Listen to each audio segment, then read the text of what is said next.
Is anybody here? I think I'm alone. No, okay, I am live. Hello, people. Ho ho ho. Merry Christmas. Jai ho ho, jai ho ho, jai jai jai ho ho.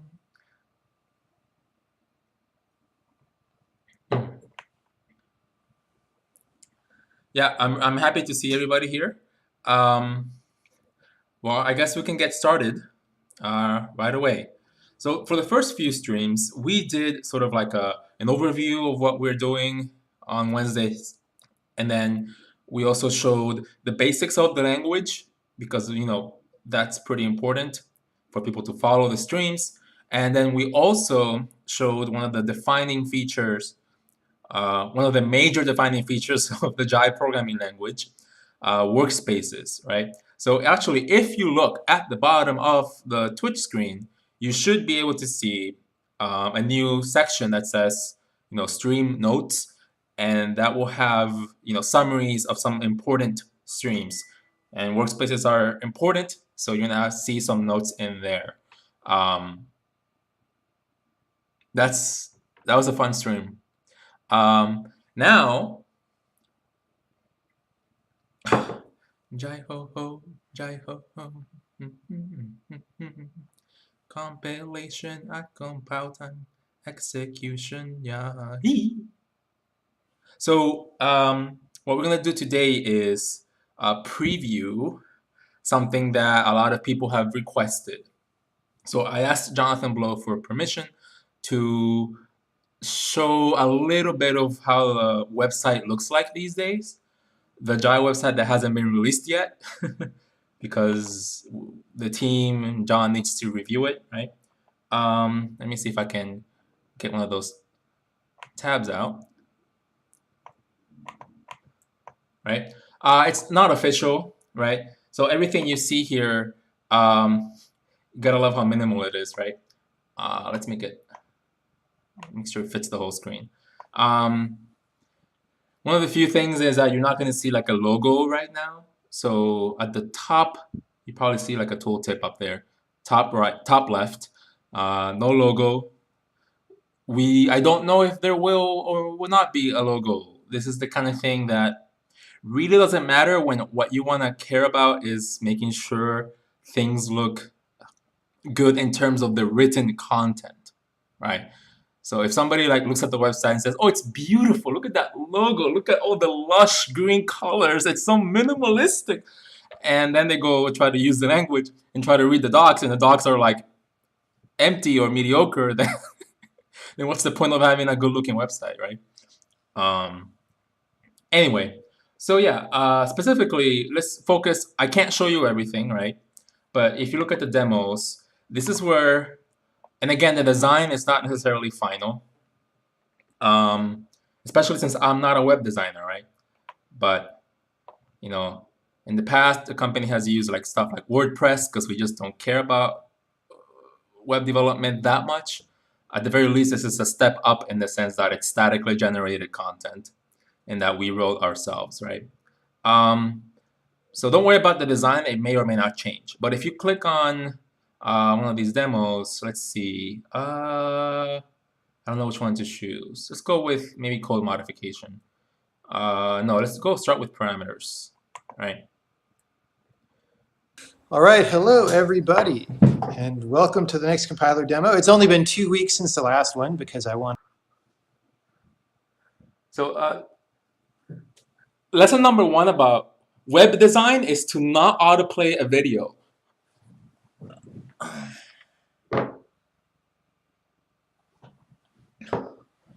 Jai ho ho. So you can see the topics here, right? And all the demos are annotated, every single one, with timestamps. And you also are going to see a bunch of notes that are like, all the demos that John has done have been great, and they cover a lot of topics in depth. But as John works on the language and the team works on the language, the syntax changes and some of the semantics may have changed. So I spent a lot of effort in making sure that, well, the annotations are good, but that you also have notes telling you, hey, this was deprecated. Here's like a good alternative of what we have these days. Like, oh, the pointer syntax used to be this little caret, and now it's a star or asterisk, stuff like that. So, let's see what else. Quick lambdas. Let's not, I have to disable that autoplay. So that you might be interested in lambdas, right? So you click on the demo that has lambdas on it, right? Here you see quick lambdas. And you select, I don't know, maybe you want to know about the polymorph solver, right? So you click there, it'll scroll you up. 4 polymorphic arguments. So Right. when you apply it to here, Or maybe you're interested in this question that somebody asked. Won't all of this contribute to slow code? Click on that. you're thinking, okay, And it'll but take you there, you're adding all these high-level. right?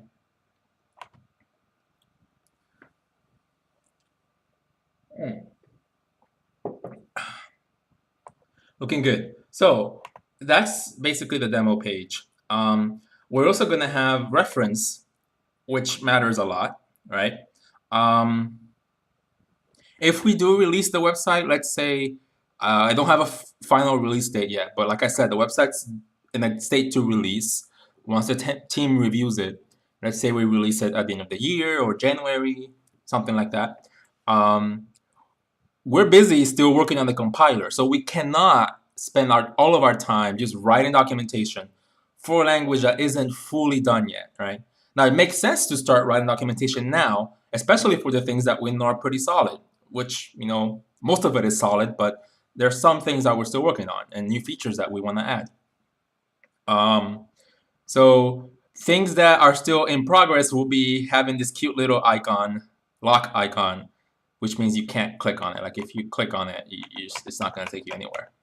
But like you can click on types and expressions already. It still will tell you that we're under construction, and it will be under construction until the language releases. Once the language, version 1.0 is out there, then documentation will be like formalized and all of that stuff. But since we're releasing documentation before the language is done, then I'm just being cautious and I'm adding warnings and stuff like that, right? Yeah. Reference, and then you have like the overview, which will talk about things that are like super unique to the language. And, I go into detail about that. It's a very long explanation, but I'm not gonna go like into detail about it because, again, the boss needs to review the content. That's like in last time. So, yeah. Any questions so far? Boop. Oh yeah, news will give you like an RSS feed. I don't know if we'll do subscribe to email. We'll see if I set up a MailChimp server or something, if John lets me. And the team will give you like bios. So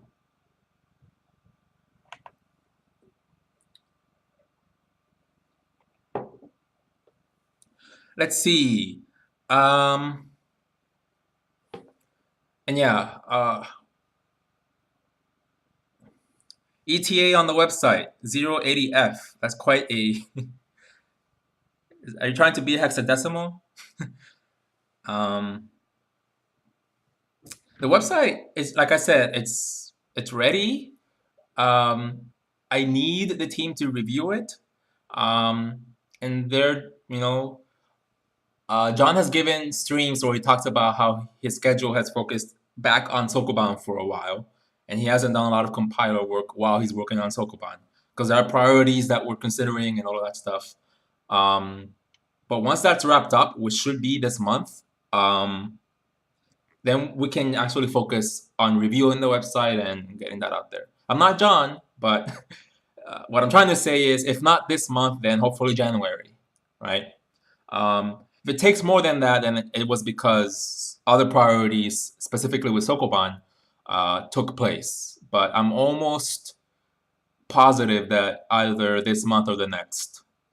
Not John, right? I'm not John, but I'm feeling pretty good about that.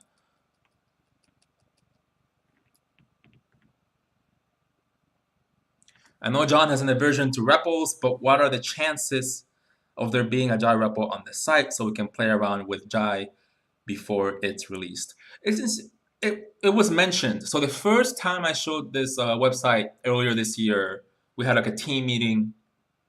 One of my coworkers said, we should have a repo. Um, and yeah, John does have an aversion to it, and he said no for the time being. But really, the reason was because the language isn't released yet, and so the compiler isn't fully complete, and yeah, it just doesn't feel right. Um, but I think once the beta testing happens or after it's released, I would like to have a repo, and I might just put that in there. So, is the backend written in Java? No, no, no. I am mostly busy with with compiler work, right? Compiler infrastructure. I'm not a web developer, and I only have a small slice of my time to work on the website. Um, and it just doesn't seem productive to write an entire web server. I guess a simple web server can be easy, I guess, but for it to be secure and over HTTPS, and no, no. I think there will be people that will be happy to write web servers in Jai though, and I'd love to see that. And I would even switch what I have right now to use a Jai backend that somebody wrote, for example. That'd be awesome. So it's not PHP. Why is Sander such a strange person? I'll take that as a compliment. Uh, yeah, any other questions so we can get back to the code? What are the chances of a release before 2019? If you're talking about releasing the language, that's up to John. But we definitely are going to start a closed beta very soon. As far as I can tell, if not this year, then not much into the next. And after that, it'll be a very quick snowball, getting bigger and bigger, right? Inviting more and more people.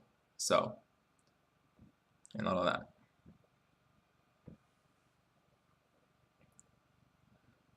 John will tease us on Jai for the rest of existence. Hey, it's all about quality. We really want to make sure that this is the best possible experience that we know how to do. And if you consider the company's track record, the Witness took 6 or 7 years of development, and it's only been about 4 years for this language, and that's being generous because a lot of the first year or two was John alone part time, right?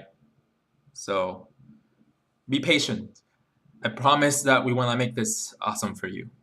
So, and like I said, this very stream is to make projects for the beta testers, and that's going to be happening soon. Otherwise, I wouldn't be doing a stream right now to make projects for the beta testers. Like, why? Well, what's the point of doing that if we're not starting a beta soon?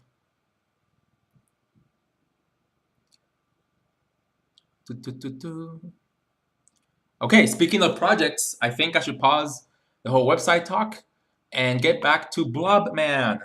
Okay, so what I want to do today is immediately go into the Blob Man folder. Hold on.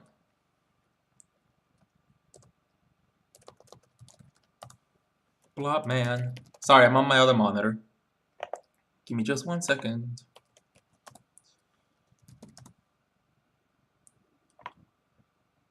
Here we are. For those who haven't seen it, let's run it one last time. Well, let's run it one more time. Here it is. Blobman is this nice little Pac-Man clone that I want to use in order to So we can hide all the ghosts, for example. Bye-bye. And now I'm alone. Cool. It's one of the projects for the beta testers. So, like I said, we're making little games and programs so people can, the beta testers can try them out and learn about the language. And that's very exciting. Now, the very first stream I said we had issues with some things. The first being that this looks way too much like Pac-Man, and I don't want Blobman to be a Pac-Man clone necessarily. Or at the very least, I want the theme of it to change, right? So let's go back to that to-do list very quickly.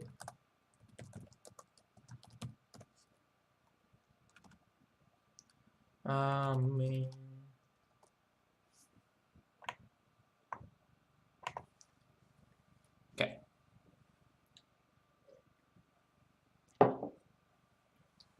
So here's a few things I want done in order to say that the project is complete, right? First, there's a ghost AI bug, right? If the game runs long enough, there's going to be an assert firing, and that has to do with the prediction algorithm. The Blockman theme and the level should be updated for sure. We want to generate all of our arrays at compile time, never at runtime. And we want to add new features to help us debug a little better. I'm going to add another one.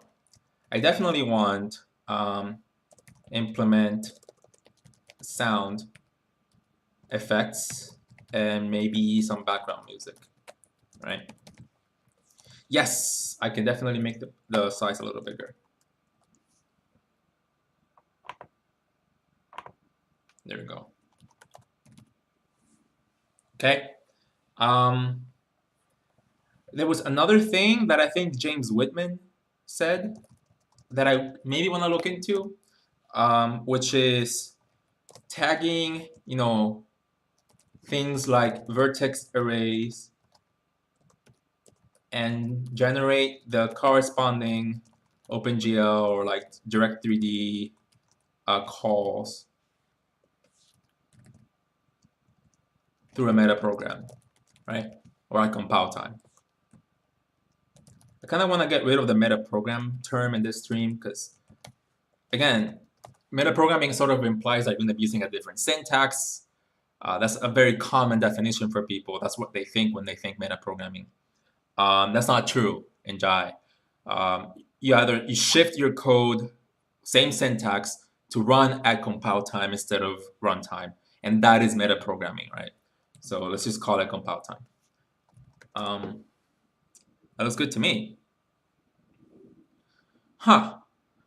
Okay, so where do we want to start here? I think it's going to be important to maybe show you parts of the code base that we're going to be working on so you don't feel super lost. So let's see.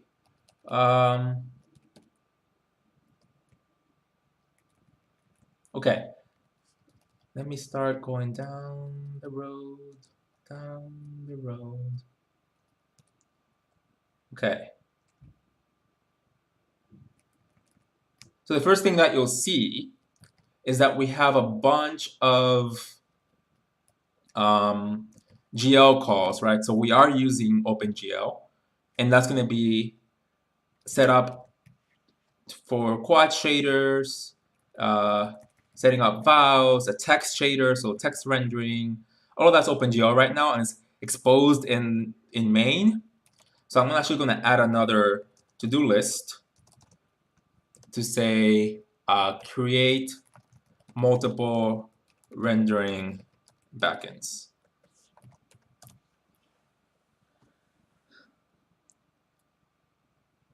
Long Boolean, are you using classic Pac-Man style Ghost AI or is it your own kind of AI? I think it's classic Pac-Man.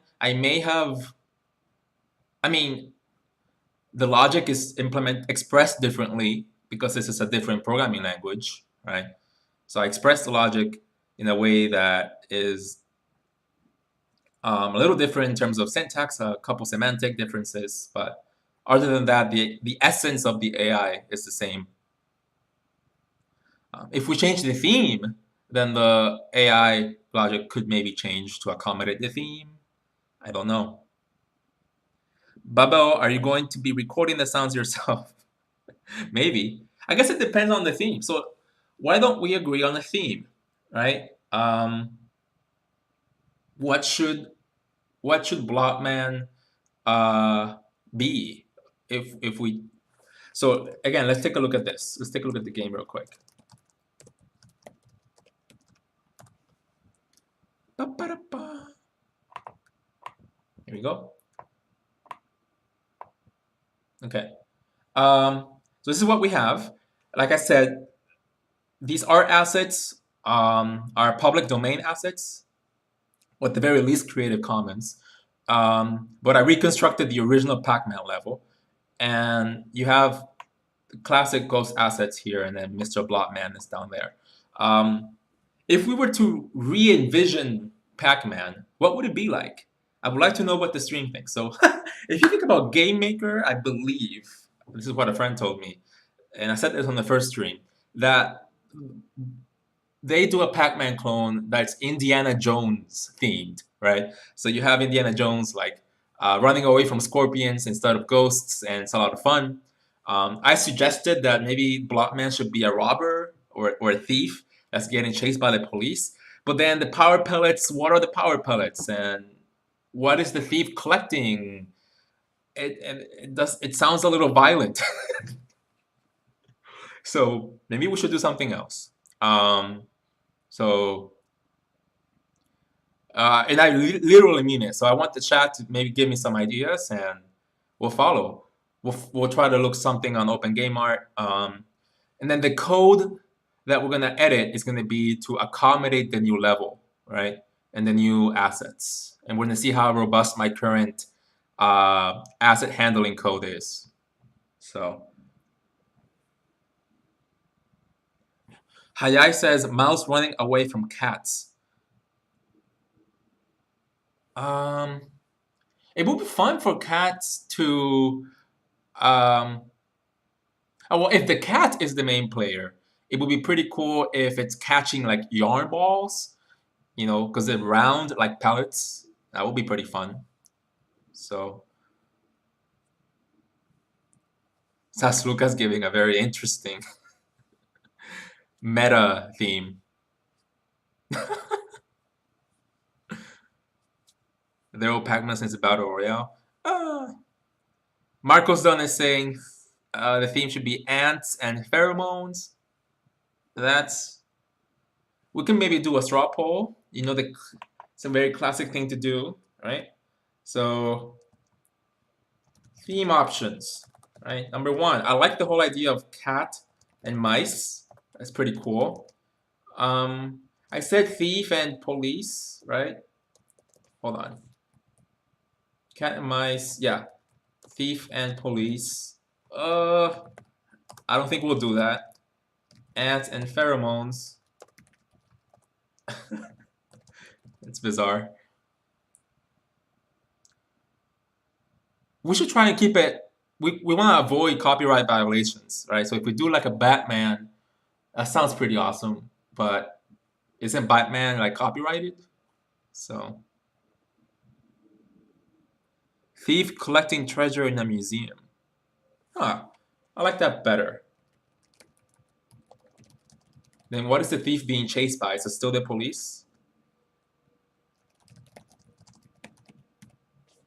Let me try and give people's usernames some spotlight here. Oh gosh, I missed the whole mice thing. Who said that? Whoever mentioned cat and mice, let me know. In the meantime, the ants and pheromones idea was from Marcos Don. This was from Long Boolean. I love how. Okay, hold on. Don't do that.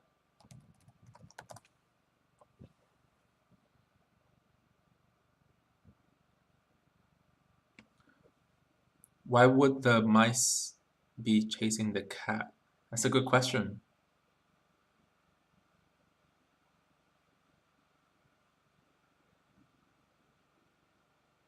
cartoony security guards. Yeah. Okay. It'd be awesome if John lets me have the thief try to steal like witness panels, just or portraits of the game, right? Um, and you have the security guards following around. So instead of something violent, it could be like rubber bats. I have no idea. I like that idea. I like that idea very much. Um, okay, but let's do a straw poll. So we have thief collecting treasure, cat and mice, ants and pheromones. Let's leave it there. So the whole stream isn't spent on voting. Let's see, what was the website for that? Strawpoll.me? Nope. Ooh, that's not the right website. There we go. Okay.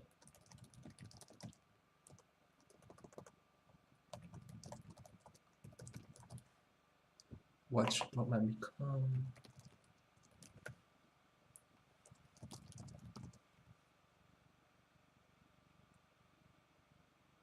Yeah. Why would the mice?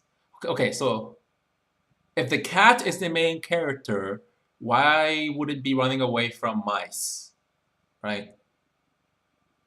So you would have to make the mouse the main character, which could work because then it can be chased by cats, although that's reminiscent of Tom and Jerry, and I'm not sure how close I'm going to get to that theme. So let's do another one. Let's do another one. Empty spot, empty spot.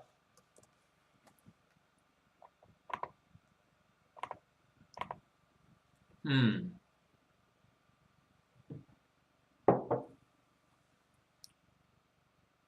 Oh. Okay, hi. Okay. The player is a cat, the ghosts are dogs, and then the yarn turns dogs into mice for a short time. Nice. Yee, jai ho ho, jai ho ho. Yes. Yep. So, okay. Yeah, cat. So, cat and dogs, right? Um, let's put you in there. But the second idea definitely is compelling. Okay, let's finish the straw poll.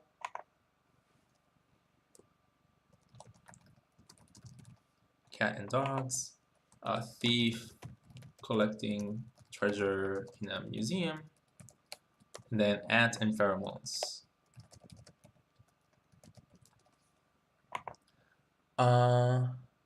Only via direct link. Okay, allow multiple options, allow comments. Okay, so create poll.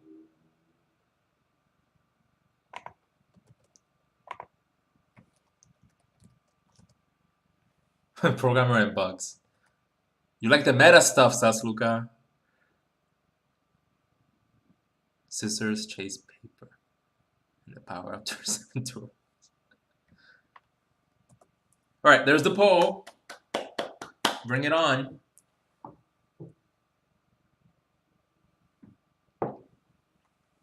Let me know what you think.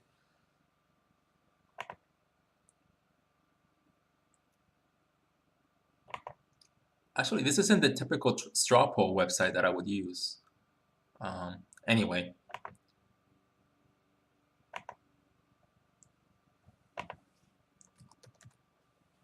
I'm looking for other ideas that I could put on the poll, but I think it's too late. So one of those 3 ideas. Yeah. So something, let's keep showing the code base, right? So I want to focus right now on OpenGL, which is what we're using. Although I want to change that. Yeah, it's right here. Create open multiple rendering backends, right? Anyway, so let's find some GL calls here, right? First thing to notice though is these 3 lines of code right here, right? So this comes from these function calls are exposed to you as a Jai programmer, right, through our system modules. So I'm going to split the screen in half, Okay, I'm on the left here, okay? On the left. I'm gonna go up and look at the import modules here. So you have GL, which is a system module. We have game font, for example, and game has other subsystems in there that you can incorporate, right? That's pretty cool. And then window creation. So I'm gonna move to the right. Look at me highlighting here. Okay. So the GL module and the Windows creation module, those are the two that those are the only two that you need to get a game started, right? So you can look at this first line is that I'm creating a window. Let me close the left one. I'm creating a window whose name is Blobman. The width is this and the height is that. You know, screen width and screen height. And you know that's how this title gets created up here. And you have to do very little work. You get a handle to that window, which you can pass to the GL function calls, right? To create a context, right? 3.2 means the OpenGL version, so 3.2. And then load everything that you need to get the context up and running, right? Just to immediately get that ready. And then I'm loading a font, and then I start doing the GL calls down here, right? So that's how the game starts. Then I start setting up shaders here. Now you'll see that I'm setting up the shaders by reading an entire file. This file has the shader as well as this one. So let's open those up. Maybe after I see the poll results. Let me see how many people have voted. 13 votes. Let's make it a little more. If somebody on the stream hasn't voted on the poll, please vote. I'm gonna give it 5 more minutes. All right. So this is simple enough, right? Now, if you look at the shader files, let's see where they are. Here's the vertex shader. You see, very simple. This can't be more simpler right now for the vertex shader. And the fragment shader would be. We also have a text shader. Hold on, let me not confuse people. And the fragment shader, right? The reason this is so simple is there's not much to Blobman in terms of rendering mechanics, right? All I'm doing is using OpenGL 2D arrays where each index into the array will represent something like a tile, right? So this is very classic 2D game dev stuff. Now, something that I did is that I'm loading files, but we didn't really have to do that, right?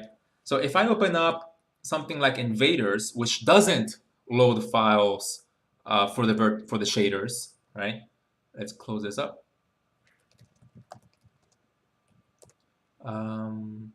Let's see.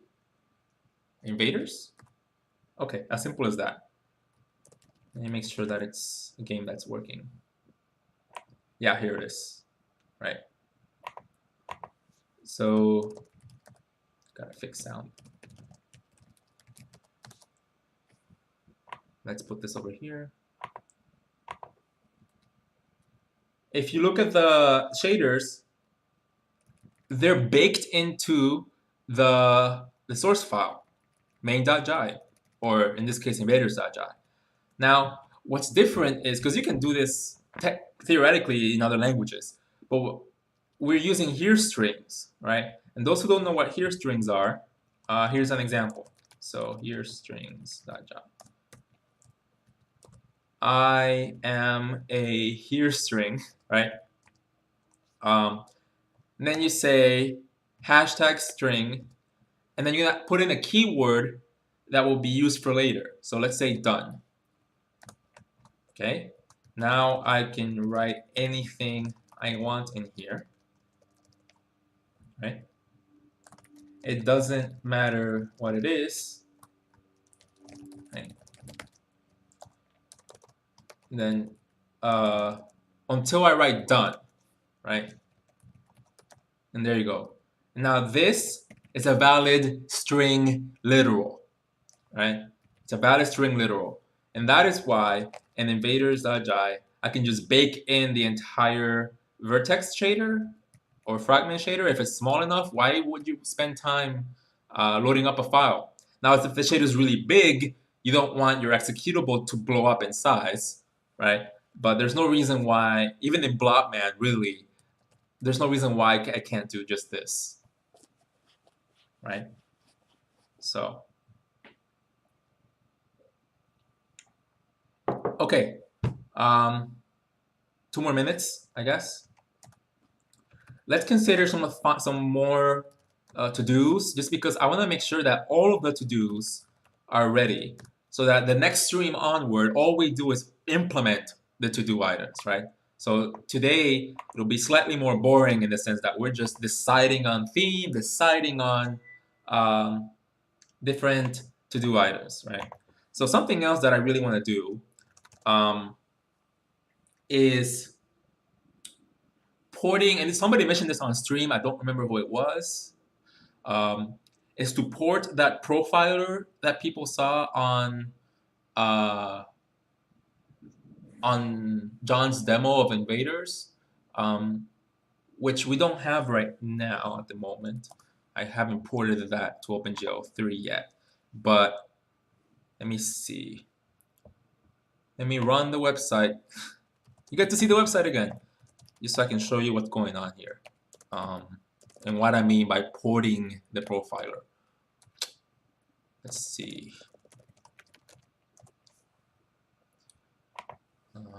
Localhost, port, blah. Okay. Demos. I just gotta remember where Invaders is showing with that profiler. This might be a good to do to add a search functionality. It's just there's not a lot of, I don't know. Let's see.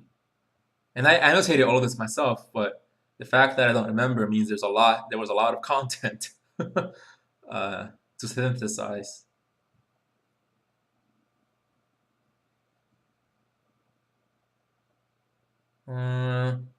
Where do I talk about that? Is it here? Self-browsing code, compiler message loop, and workspace? No, code modification. It has to be that one. Hell. Okay. Okay, this might be it. Let me just demo the thing so we have something concrete to talk about. And then if I forget, remind me at the end, and we'll talk about the limitations of what you can do in this infer scheme versus what you could do in the parse scheme. Do I have another slide? No, that's it. All right. So let us start out by doing some simple things. So anyone who got the source code for this time can follow along. First, we're going to compile. Okay, so I'm not seeing it here. First, we're going to compile a very simple program. Oh, someone's asking, why are we doing this tab before I figure out the sizes of things and not in a dastardly... Shouldn't that be like on... That should be like an annotate. Here it is. Invaders with code modification.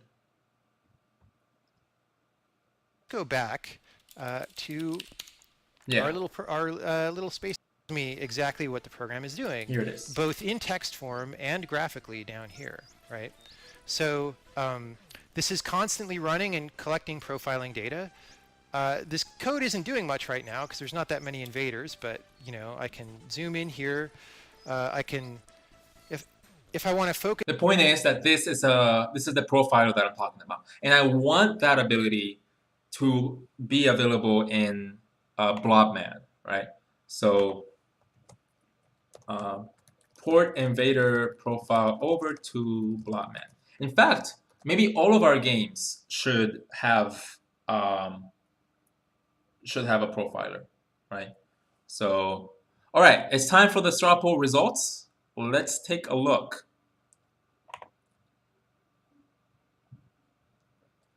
Let's take a look. Mhm.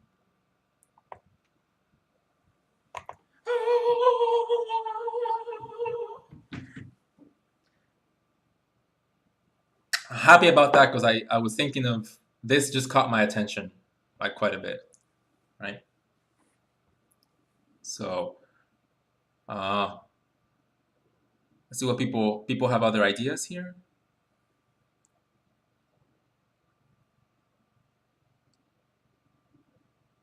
Yeah, sorry, Hayai. I guess your cats and dog idea didn't make it.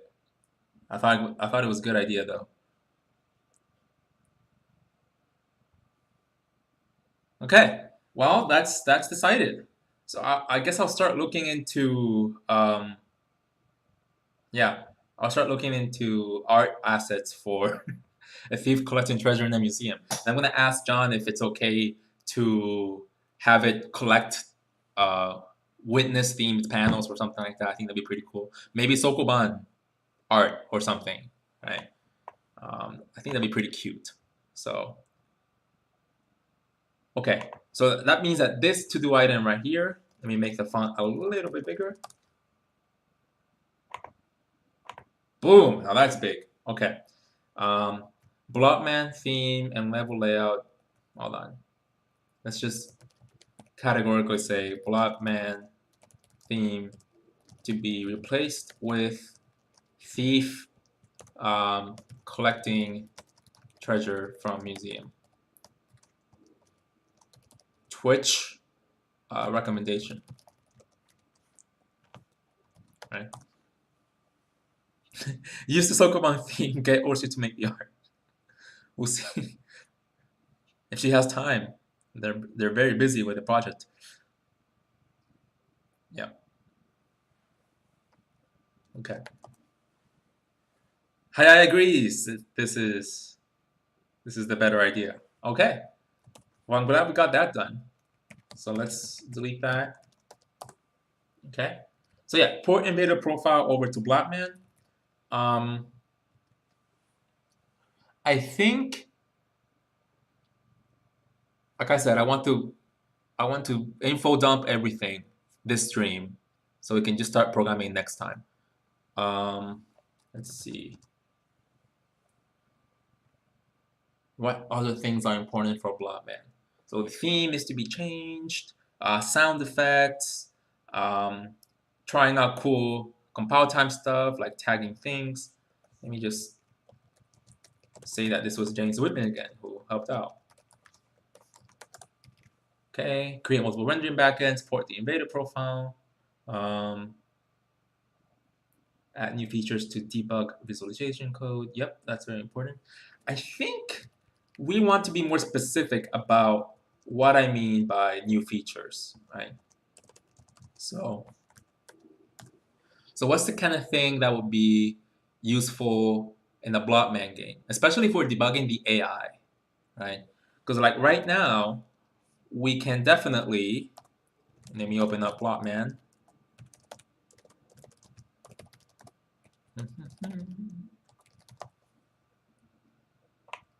We can definitely pause the game and we can drag our characters around and whatever.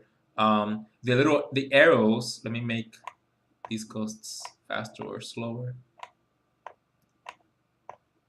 The arrows tell you where they're going next, right? So it's predicting like a tile ahead, for example. And that's good. You can change their velocities and you can deselect them. But sometimes for Ghost AI, you want to be able to rewind the game.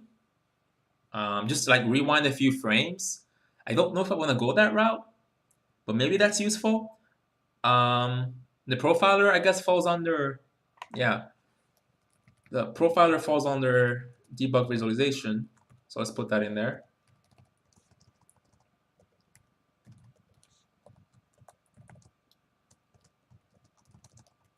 Small rewind feature, right?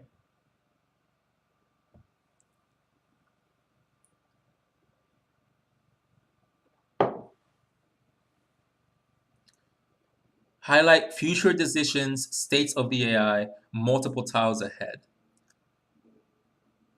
Yeah, so like I said, it's already being highlighted. So for example, let me keep playing. You see, this is the pink ghost, and then the thing pink ghost is growing here. You can see it growing because I'm selecting it. Um, it says it shows the next tile having an arrow at the bottom, which means once you make it to this tile, you're gonna go down, right?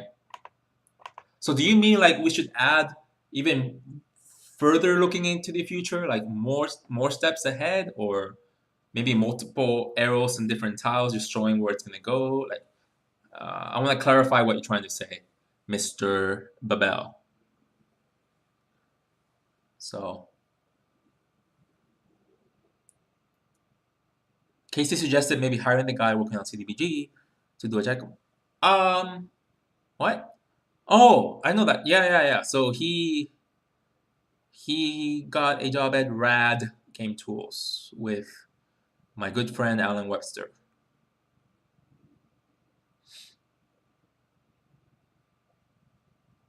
Like the entire future path. Wow. Okay. Um, maybe I can select how many tiles ahead you want to look into, right? So for now, we'll say arbitrary look ahead. Let's call it arbitrary AI look ahead, right? Jai already works with the VS debugger. Yes, you get a PDB file. We have code view support, and then we can just step through the compiler. We can step through the compiler, but we can step through the program that the compiler generated and debug step by step. Yep.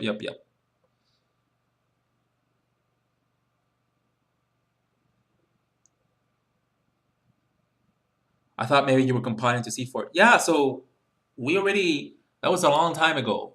The backend, we have an x64 backend that John custom wrote and Josh has worked on too. And we have an LOVM. We feed magic sauce to LOVM so we can get an LOVM build as well, right? So we're way past that stage, thankfully. Long Boolean. It might be nice to add debug footprints just so you have a good idea of AI coverage of the map. Footprints. Yeah. Okay. Let me see. Yeah, that would be good. Um, if I'm trying to retrace my steps, like where the algorithm went wrong, right? I can make a mental model and then see what the debug info says actually happened. Compare and contrast kind of thing. Okay.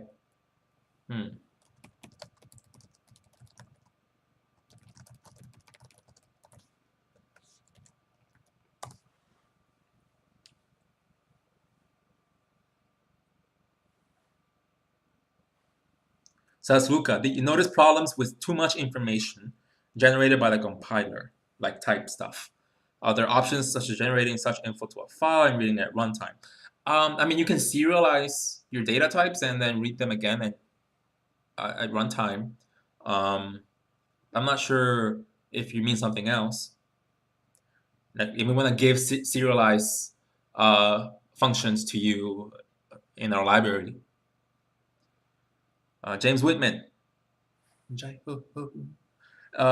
has a nifty debug thing for Sokoban where he can speed up or slow down the simulation rate. Yep, I'm aware, which seems useful. The ability to record and play back game steps. Yeah, maybe I could pilfer some of Sokoban's rewind. We'll see. I don't see why not. Look at Sokoban's own simulation steps.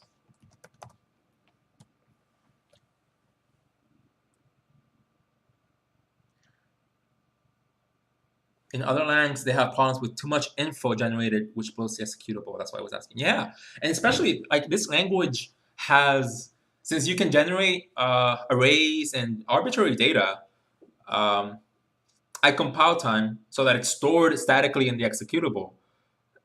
the trade-off is, I think I said this last time.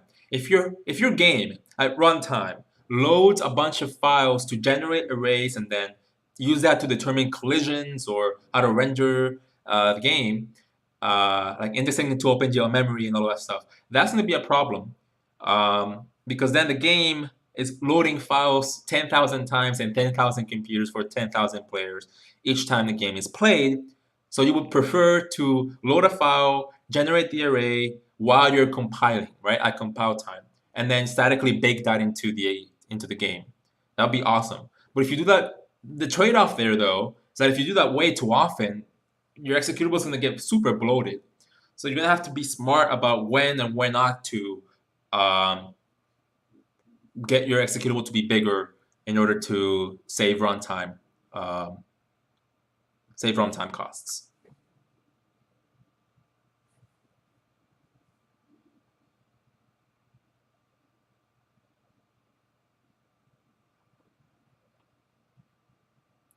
That sounds awesome. My name is Mike. This sounds awesome unless you don't have a switch, so I don't have to generate a bunch of data every time I hit compile. Oh, so you're saying, okay, you're okay with the cost not being off-sourced to the user. You're okay with paying that cost yourself, but not every time that you hit compile. And that's fair. So I'm going to add that as a to-do list, or as a sub-to-do list. So here we have generate all arrays at compile time, never at runtime. I'm going to also add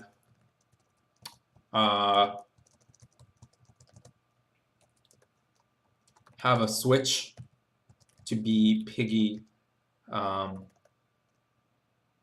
runtime.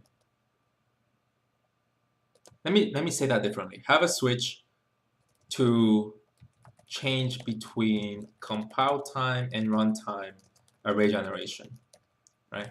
I'm going to credit you for that. My name is Mike. Right. So this is looking good. Okay, let's add some more items before the hour ends. And again, I apologize that we didn't get to program Jai. Thankfully, next time we'll be able to do that once we have this to-do list nailed down.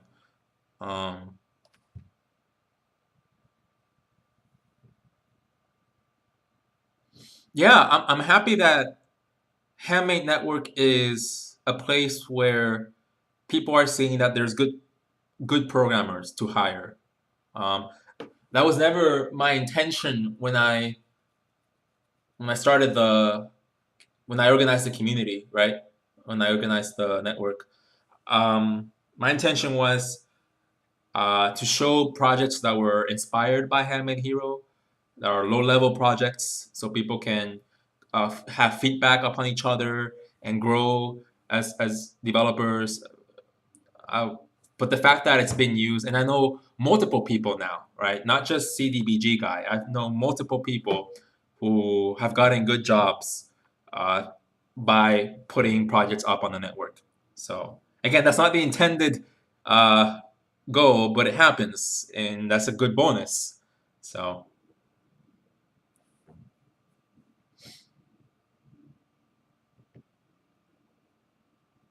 Long Boolean. How close do you want to stick to Pac-Man gameplay? I could imagine security guards having flashlights and run faster when you are in the beam. You can run faster but cannot pick up treasure while running. Huh. I see what you mean. Yeah, so I'll keep that as a mental note, but I will add here, consider updating the gameplay logic, right?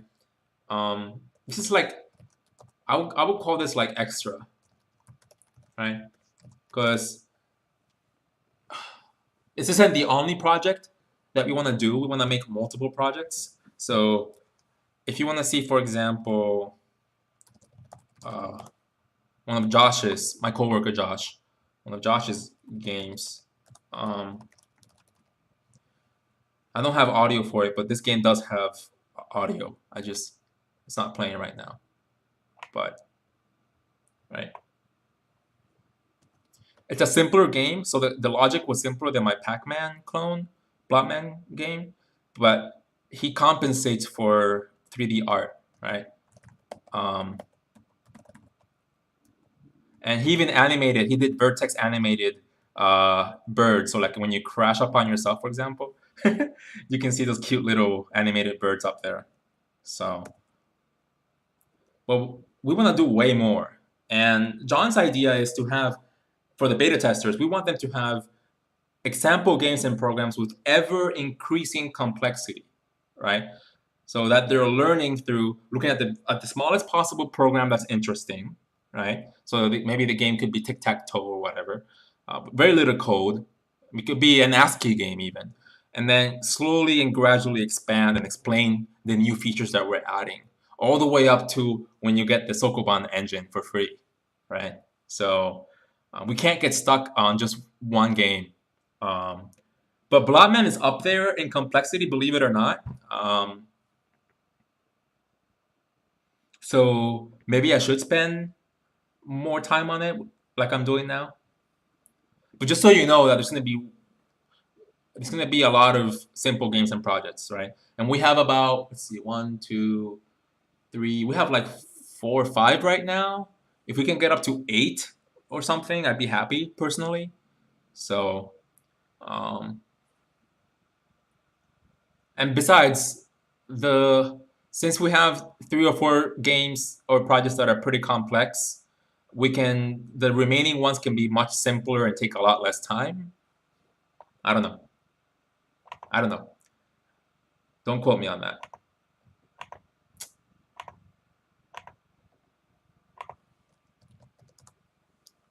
But yeah, maybe Blockman could be one of the games up there in complexity, right? Where we spend a lot of time on it. Yeah. I think so because I got excited with this idea of the thief. So yeah.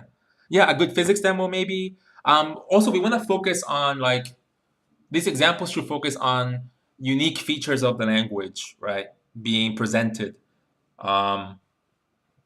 So like this game already uses like locally scoped functions that use using a bunch of places. Like here, you have this UI element toggle procedure that is inlined and it's using right this UI element, which means you import the scope and you don't have to do something like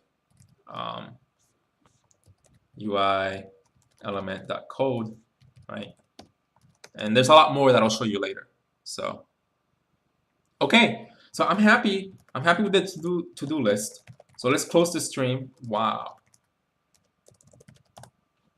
I'm gonna take a last look if there's any other comments. Blobman for another platform would be great to see. Wow. I mean, if we go all the way, we're just gonna say wish list because it's not guaranteed we'll actually do any of this below here. Running Blobman Thiefman on another platform.